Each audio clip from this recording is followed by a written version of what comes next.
হ্যাঁ। আসসালামু আলাইকুম। আমরা একটা ভিডিও দেখছিলাম, ওইখানের মধ্যে এরকম লাইট দিলে কিডনি ভালো থাকলে লাইটটা জ্বলে। তো এটা পরীক্ষা করে দেখতেছি আসলে কি জ্বলে নাকি। দেখি। হ্যাঁ।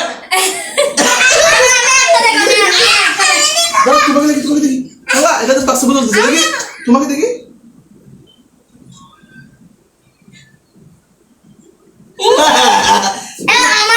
দাঁড়া না, এটা তো আসলে জ্বলে, তবে এটা আমাদের জ্বলতেছে না। এটা একটা জিনিস বুঝলাম না, কিন্তু বাচ্চাদের জ্বলতেছে। এর হাতও জ্বলে, ওর হাতও জ্বলে। ওকে হাতে একটু দেখো, ওর হাতে দেখো। বাচ্চাদের হাতে জ্বলতেছে, কিন্তু আমাদের জ্বলতেছে না। আমি এটা দেখছি, এটা বাচ্চাদের জ্বলতেছে। এটা কারণ কি বুঝলাম না। আপনারা জানা থাকলে কমেন্টে জানাই।